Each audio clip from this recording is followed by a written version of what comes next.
이번 주 암송하는 말씀 마태복음 10장 31절 말씀입니다. 우리 함께 한 번 더 읽어보겠습니다. 두려워하지 말라. 너희는 많은 참새보다 귀하니라. 아멘. 여러분 숙제 잘 하셨습니까? 지지난주 숙제 마리아 듣기 한 번도 해보셨는지 모르겠고, 또 대면하는 숙제 하셨는지 모르겠습니다. 하셨으면 잘하셨고요. 아직 못하셨으면 이번 주 또 하시면 됩니다. 걱정하지 않으셔도 됩니다. 주님의 은혜가 함께 대면하여 또 함께 듣는 그 시간 가운데 임하기를 간절히 소망합니다. 지금 휴가철이죠. 휴가 가신 분도 아마 계실 것이고, 휴가 준비 중인 분도 계실 겁니다.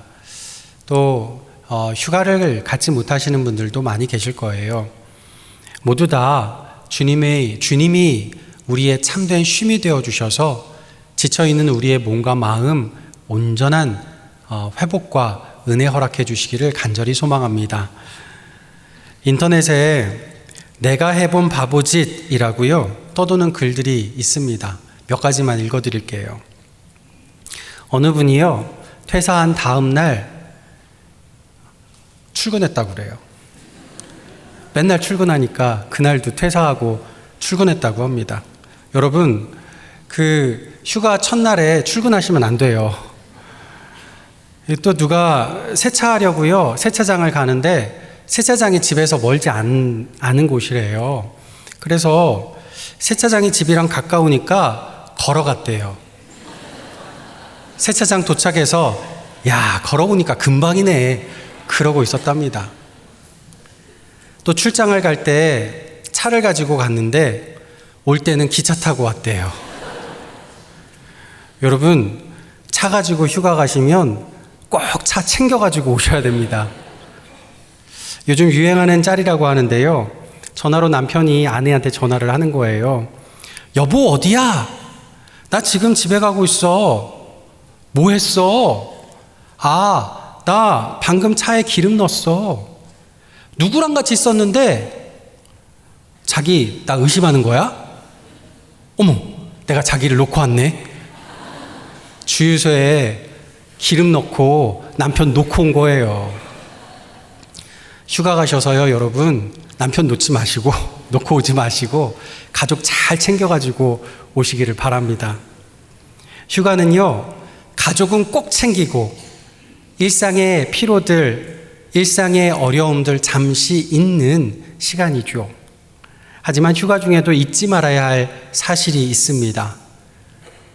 휴가지도 하나님의 세계라는 사실이에요. 하나님이 예수님의 제자인 우리를 잠시 잠깐 그곳에 복음 들고 가라고 파송하신 하나님의 세계입니다. 거기에서도 우리는 예수님의 제자, 변함없는 사실이란 걸 잊지 말아야 합니다. 오늘 본문이 담긴 마태복음 10장은 파송장이라고 불립니다. 예수님께서 12제자를 잠시 파송하시는 장면이에요. 이걸 10절에 예수님 뭐라고 말씀하시느냐? 여행이라고 부르세요. 여행. 하루도 쉬는 날 없이 예수 학교 다니던 예수님의 제자들에게, 열심히 공부한 제자들에게 야, 이제 방학 좀 하자 하고 방학 휴가로 여행을 보내주시는 거예요. 예수님이 갈릴리 여러 마을들을 다니시며 보셨습니다. 천국 복음을 몰라서 죽어가는 영혼이 이렇게 많구나. 아픈 사람은 어찌 그리 많은지. 세상의 유혹에 마음을 뺏기고 귀신에게 정신을 빼앗긴 이들 또한 왜 이렇게 많은지. 목자 없는 불쌍한 양처럼 보입니다. 그래서 예수님 힘껏 복음 전하고 힘껏 병 고쳐주고 힘껏 귀신을 쫓아내 주셨어요. 그렇게 구원받고 고침받은 사람들에게 예수님, 그리고 예수님 소식 어떻게 들렸을까요? 너무 기뻤죠. 예수님 소식만 들어도 너무 기쁜 소식이고 예수님 자체가 너무너무 기쁜 소식이었어요. 그래서 복음이라 부른 거예요. 기쁜 소식이라. 하지만 그 복음을 여전히 듣지 못한 사람들이 너무너무 많았습니다. 그래서 제자들을 부르세요. 예수학교 잠시 방학하고 잠깐 휴가 줄 테니까 너희들 여러 마을 구석구석 가서 복음 전하다가 와라. 복음 여행 다녀와라 하십니다. 방학 휴가 여행이긴 하지만 복음 여행인지라 이 여행이 만만한 여행은 아니었어요. 16절에 보면 내가 너희를 보냄이 양을 이리 가운데로 보낸 같도다 말씀하세요. 이 여행지는 몰디브 같은 휴양지가 아닙니다. 공회에 넘겨지고 채찍질 당하고 형제가 형제를, 아비가 자식을 죽는 데 내어주는 그런 자리예요. 물론 지금 떠나는 이 여행은 제자들에게 그렇게 힘든 여행은 아니고 즐거웠어요. 맛보기 여행인지라 예수님이 즐거운 것만 보고 오게 해주셨죠. 하지만 예수님 십자가와 부활 승천 이후에 사도행전에서 제자들이 진짜로 나아가는 복음 여행은 살벌했습니다. 오늘 우리의 복음 여행도 살벌합니다. 두려워요. 도망치고만 싶죠. 그래서 이 여행에는 특별한 준비물이 꼭 필요합니다. 여러분 해외여행 갈 때 뭐 챙겨 가시나요? 이러저런 필수품들 많이 있죠. 여행 필수품들. 한국 사람이면 꼭 챙기는 게 또 있잖아요. 그게 뭐죠? 고추장. 또 라면도 챙겨가죠. 우리 교회 분들 지난번에 보니까 이 누룽지 챙겨가시던데요. 그거 전 처음 봤는데 가볍고 괜찮더라고요. 복음 여행에는 뭐가 필요할까요? 어떤 필수품이 있어야 될까요? 9절과 10절에 보면 돈, 배낭, 두버롯, 신, 지팡이 다 필요 없다는 거예요. 여행 필수품 다 필요 없대요. 그거 가지고는 이 살벌한 복음 여행 감당할 수 없다고 합니다. 그럼 뭘 준비해 가야 될까요? 그게 오늘 본문 말씀이에요. 지, 정, 의 세 가지로 구분해서 준비물을 챙기라고 하십니다. 첫 번째는요. 첫 번째 준비물은 감정, 정입니다. 어떤 느낌을 가져야 되느냐? 사람을 두려워하지 말라고 하세요. 우리 여러분 자신에게 결단하면서 한번 이 사람을 두려워하지 말라 같이 한번 해볼까요? 사람을 두려워하지 말라. 아멘. 28절 말씀 우리 같이 읽어보겠습니다. 몸은 죽여도 영혼은 능히 죽이지 못하는 자들을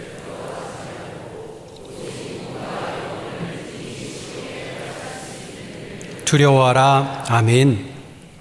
여기서 죽이다와 끝에 멸하다, 앞에 죽이다와 멸하다가요, 헬라어로 보면 다른 단어로 되어 있어요. 근데 뜻은 똑같아요. 죽이다라는 뜻이에요. 근데 앞에 나오는 죽이다는 그냥 죽이다라는 뜻이에요. 근데 뒤에 나오는 죽이다는 그냥 죽이는 게 아니고 죽여서 완전히 없애다, 소멸시키다 이런 뜻이에요. 그러니까 뒤에 나오는 멸하다라는 말은 이 죽이다보다 훨씬 더 강한 뜻입니다. 사람은 기껏해야 우리 몸 죽이는 정도에 불과합니다. 하지만 하나님은 우리 몸과 영혼, 우리의 존재 전체를 완전히 소멸하실 수 있는 분이라 말씀합니다. 그러니 누굴 두려워해야 돼요? 사람을 두려워하지 말고 하나님을 두려워해야 합니다. 그렇다고 사람 보면 두려울 때가 있잖아요. 사람 볼 때 두려우면 벌벌벌 떨리면 어떻게 해요? 벌벌 떨리는데 안 떨리는 척 그래야 될까요? 그건 아니죠. 신학자 폴 틸리히는 존재의 용기라는 책에서 인간이 느끼는 근원적 불안이 있다고 이야기를 합니다. 그 근원적인 불안은 내가 언젠가는 사라질 수밖에 없는 유한한 존재임을 인식하는 데서 온다고 말을 해요. 건강했던 내가 어느 순간 연약해지죠. 그 연약함을 느낄 때, 내가 언젠가는 사라지겠구나. 이걸 느끼게 돼요. 그러면 두려워지죠. 이게 근원적인 불안이라고 말을 해요. 이 근원적인 불안은 인간이라면 누구나 마주하게 되는 자연스러운 감정입니다. 앞으로 몸이 더 아프면 어떡하나? 자식들에게 짐이 되면 어떡하나? 이런 불안은 자연스러운 거예요. 하나님이 만드신 인간의 당연한 한계입니다. 그런 불안을 느낄 때 우리 그리스도인들은 내가 연약한 존재, 연약한 피조물임을 인정하게 됩니다. 그러고 나면 하나님의 절대주권, 하나님의 은혜만 붙잡게 돼요. 불안하죠. 불안해요. 그래서 더욱 오늘 하루 우리 자신을 하나님께 내어 맡기고 그 불안한 마음 붙잡고 꿋꿋이 살아가지 않습니까? 틀리는 바로 이것을 존재의 용기라 불렀습니다. 나를 어디에 맡기느냐? 내가 서 있는 곳은 모래냐? 반석이냐? 이게 중요하다는 이야기예요. 1827년 윌리엄 에드워드 페리가 북극 정복에 나섰습니다. 썰매보트를 끌면서 북쪽으로 열심히 달려나갔어요. 하루 종일 열심을 내다가 밤이 되어서 얼마큼 왔는지 확인하려고 하늘의 별을 보고 그리고 좌표를 계산을 해봤어요. 근데 이상한 거예요. 좌표를 계산해 보니까 분명 온종일 열심히 북쪽을 향해 달려왔는데 남쪽으로 더 많이 내려가 있는 거예요. 이유가 뭘까? 이유가요, 이들이 서 있던 빙하 얼음판 때문이었어요. 남쪽으로 흐르는 해류에 이 얼음판이 떠내려가는데 떠내려가는 속도가 이 대원들이 북쪽으로 이동하는 속도보다 훨씬 더 빨랐던 거죠. 결국은 북극점에 다다르지 못했습니다. 세상과 사람은 떠내려가는 얼음판과 같습니다.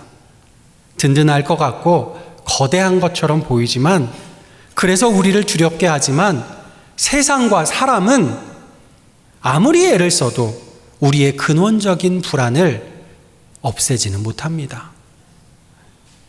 세상과 사람 의지하면 결국은 우리도 함께 소멸해버리고 말아요. 예수님은 말씀하십니다. 사람을 두려워하지 말고 하나님을 두려워하라. 그러면 너희가 사라지는 게 아니라 너희의 두려움이 사라질 것이다. 왜요? 하나님이 붙잡아 주시니까. 영원한 반석이신 그분 위에 서면 비가 나고 창수가 나고 바람이 불어도 끄떡하지 않는 줄 믿습니다. 그 하나님께 우리를 맡기시길 바랍니다. 그러면 어떤 살벌한 복음 여행지에서도 우리를 절대 소멸하지 않고 붙잡아 주시는 주님 손을 경험하게 될 줄 믿습니다. 두 번째 준비해야 될 준비물은요, 우리의 지성입니다. 지성이란 건 뭘 안다는 건데 뭘 알라는 거냐면 너희는 귀하다, 우리는 귀하다는 걸 알라는 거예요. 여러분 자신에게 한번 외쳐보시면 좋겠습니다. 너희는 귀하다. 같이 해볼게요. 너희는 귀하다. 아멘. 29절에서 31절 말씀 우리 같이 읽어보겠습니다. 참새 두 마리가 한 아사리온에 팔리지 않느냐? 그러나 너희 아버지께서 허락하지 아니하시면 그 하나도 땅에 떨어지지 아니하리라. 너희 계속해 주세요. 머리털까지 다 세신 바 되었나니 두려워하지 말라. 너희는 많은 참새보다 귀하니라. 아멘. 네. 한 아사리온이라고 나오죠. 동전인데요. 이건 노동자 하루 품삯의 16분의 1 값입니다. 요즘 평균 노임 단가로 계산해 보니까요, 이게 얼마 정도 되냐면 한 10,000원 정도 돼요. 근데 예수님 때는 노동자 품삯이 지금처럼 대우받지도 못할 때죠. 그러니까 아무리 값을 쳐준다고 해도 예수님 때 물가로 환산을 하면, 지금으로 하면 5,000원도 될까 싶을 거예요. 한 아사르니로 살 수 있는 게 참새 2마리라고 했죠. 이 참새 2마리가 뭐냐면 길거리에서 파는 간식이에요. 이게 서민들이 먹는 한 끼 식사도 안 되는 값입니다. 너무너무 가난한 사람들이 어쩔 수 없이 겨우겨우 먹는 한 끼 식사값, 길거리 간식값, 그걸 말해요. 그것도 참새 2마리가 그런 건데 예수님은 뭐라고 말씀하시죠? 그 하나도, 둘도 아니고 하나도, 참새 2마리도 안 되는 그 하나도 하늘 아버지 허락 없이는 잡지 못한다 말씀합니다. 하나님 손밖에 있지 않다는 거예요. 그 어떤 것도, 그 부끄럽고 이 값을 매기기조차 부끄러운 존재조차도 하나님 손 안에 있다 말씀합니다. 하물며 독생자 예수 그리스도의 핏값으로 사신 주의 백성 우리는 얼마나 더하겠느냐 말씀하시는 거예요. 주님에게 우리는 우리 머리털 하나까지도 다 세신 바 되는 너무나 귀한 존재입니다. 예전에 한 TV 프로에서 한 MC가 개그맨 정형돈 씨에게 이런 질문을 했어요. 과거로 시간을 돌려서 젊은 시절의 엄마를 만난다면, 이 질문에 정형돈 씨가 개그맨답게 좀 위트 있게 그렇게 대답을 하는데요. 장난스러운 말투로 대답을 했어요. 엄마, 잘 들어야 해요. 40에 고혈압으로 크게 한번 쓰러지십니다. 그리고 3년마다 고혈압으로 쓰러지시거든요. 그 중간중간에 쓸개, 자궁, 맹장을 떼요. 그리고 50대부터는 당뇨 고혈압으로 고생하시고 60대에는 이제 심근경색으로 굉장히 또 고생을 많이 하십니다. 인공관절이라든지 관절 쪽으로 또 수술 많이 하시고 70대에는 뇌졸중으로 쓰러지십니다. 이거를 다 견디실 수 있으시다면 또 저를 낳으시길 바랍니다. 그때도 제가 잘 보살필게요. 참 효자죠. 우리 하늘아버지께는 우리는 그런 효자가 되지 못하는데, 그런데도 주님은 우리를 위해서 자신의 외아들 예수님까지 십자가에 내어주셨습니다.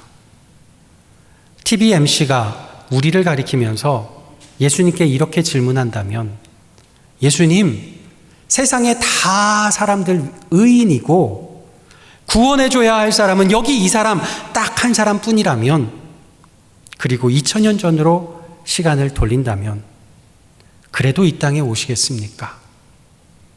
이 질문에 하실 예수님의 대답이 오늘 본문의 말씀입니다. 그래도 내가 이 땅에 오겠고, 그래도 내가 십자가 질 테니 너는 두려워하지 말라. 너는 그 어떤 참새, 그 어떤 세계, 그 어떤 사람보다 귀하다. 예수님의 사랑인 여러분, 그러니 세상 누구와도 여러분 자신을 비교하거나 비하하거나 위축되지 마십시오. 휴가 가서 아름다운 세계를 보고서 또 다른 사람들의 화려한 삶을 보고서 내 마음이 위축된다 해도 하나님께는 지금도 한 올 한 올 빠지고 있는 여러분의 머리카락, 여러분조차 관심 없어 하는 그 머리카락조차 여러분 거라 귀하게 여기시는 그 하나님께는 여러분 존재 너무나 귀한 줄 믿습니다.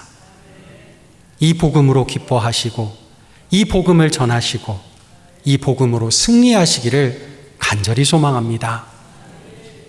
마지막 3번째 갖추어야 할 준비물, 의지입니다. 어떤 의지를 가지고 행동하느냐? 예수님을 시인하라, 이겁니다. 우리 자신에게 결단하면서 이야기해 볼까요? 예수님을 시인하라. 아멘. 32절과 33절 말씀 같이 읽어보겠습니다. 누구든지 사람 앞에서 나를 시인하면 나도 하늘에 계신 내 아버지 앞에서 그를 시인할 것이요, 누구든지 사람 앞에서 나를 부인하면 나도 하늘에 계신 내 아버지 앞에서 그를 부인하리라. 아멘. 이 시인하다라는 헬라어는요, 같은 말을 하다라는 말이에요. 믿음의 공동체가 한 믿음의 고백을 같이 한다는 말이기도 한데요, 내 마음과 똑같은 말을 한다, 내 행동과 똑같은 말을 한다라는 뜻입니다. 그러니까 시인한다는 건요, 말로만 그렇습니다, 그렇습니다 하는 게 아니고 우리의 입술의 생신한 고백 그대로의 삶을 살아간다는 이야기예요. 바로 이 삶이 하늘 아버지 앞에서 인정받는 삶이죠. 휴가로 일상을 벗어나서 낯선 곳에 가면 평소와는 다른 모습을 보이는 분들이 있습니다. 천사 같던 사람이 휴가지에서는 진상 손님이 될 때가 있어요. 안 됩니다. 휴가지에서도 우리는 그리스도인입니다. 너무 귀한 우리의 가치를 그런 쓰레기 행동하고 맞바꾸시면 안 됩니다. 휴가지만이 아니에요. 교회나 사회에선 천사 같던 사람이 집에 가면 악마로 돌변하는 사람들도 있어요. 그건 예수님이 우리 집에는 안 계신다고 고백하는 거예요. 이건 예수님을 시인하는 게 아니죠. 교회든 사회든 집이든 그 어디든 예수님 계시고 그곳에 예수님은 우리를 복음 여행자로 파송하신 줄 믿습니다. 언제 어디서나 복음 여행자로 사는 것, 이게 예수님을 시인하는 삶입니다. 제가 정말 좋아하는 찬양이 있는데요. 며칠 전에 제 아이가 자기가 제일 좋아하는 찬양이라고 하면서 들려주는데 바로 그 찬양이더라고요.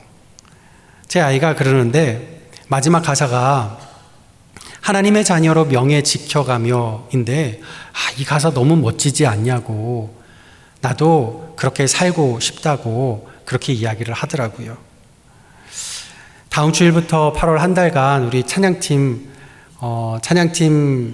콘티 중에 이 찬양 같이 넣어서 우리 성도님들 함께 한 달 동안 불러보시면 어떨까 싶습니다. 이 찬양의 유튜브에 이 찬양 듣고 이제 은혜를 받은 분이 이제 댓글을 단 베스트 댓글이 하나 있습니다. 제가 읽어드리겠습니다. 백혈병 투병 중인 아이를 키우고 있는 엄마입니다. 오늘 마지막 골수검사가 진행됩니다. 3년이란 시간 동안 제 마음은 주님을 붙잡고 아이를 살려달라고 기도할 때도 있었고, 왜 우리 아이여야만 하냐고 주님께 기도조차 나오지 않고 말없이 속으로만 눈물 흘린 적도 있었습니다. 주님 보시기에 얼마나 가슴 아프셨을까요? 3년이란 과정을 광야에서와 같이 이 길을 걷게 하신 하나님께 감사드립니다. 그리고 이 모든 것이 주님 은혜입니다. 주님 감사합니다. 이 찬양 다 들을 수는 없고 후렴 부분만 어떤 마음으로 이 가사를 음미하였을까, 그 댓글을 쓴 사람은 한번 생각해 보시면서 이 후렴 부분 함께 영상으로 보기 원합니다. 매일 마주한 슬픔을 견뎌나가며 주 예수의 마음을 닮아가네. 두려운 걸음마다 주가 독일 가니 주를 의지하며 오늘을 걷네. 주의 진실한 소망을 깊이 담으며 주 예수의 풍요를 채워가네. 하나님의 자녀로 명예 지켜가며 깊어진 삶을 주께 드리네. 여러분, 흥이 돋는 휴가지에서만 아니라 매일 마주한 슬픔을 견뎌내야 하고 두려운 걸음 한 발 두 발 떼야 하는 일상에서도 언제 어디서나 하나님의 자녀로 예수님의 제자로 살아가시고 그 귀한 명예를 지켜가시는 저와 여러분 되기를 간절히 소망합니다. 예수님은 오늘도 우리를 예수님의 제자로 불러 복음 여행으로 파송하시며 말씀하십니다. 너희가 가는 복음 여행은 살벌하지만 사람을 두려워하지 말라. 너희는 귀하다. 그러니 나를 시인하라. 이 세 가지 여행 준비물 잘 챙기셔서 복음의 역사로 우리 삶 구석구석에 주 예수의 풍요를 채워가시는 저와 여러분 될 수 있기를 예수님의 이름으로 간절히 축복합니다. 기도하겠습니다. 아버지 하나님, 고척의 모든 주의 백성들 예수님의 제자로 복음 여행자로 살게 하심에 감사드립니다. 사람을 두려워 말게 하시고 저희를 귀히 여기시는 주님만 두려워하게 하시며 예수님을 나의 구주로 시인하는 삶을 살게 하여 주시옵소서. 예수님의 이름으로 기도하옵나이다. 아멘.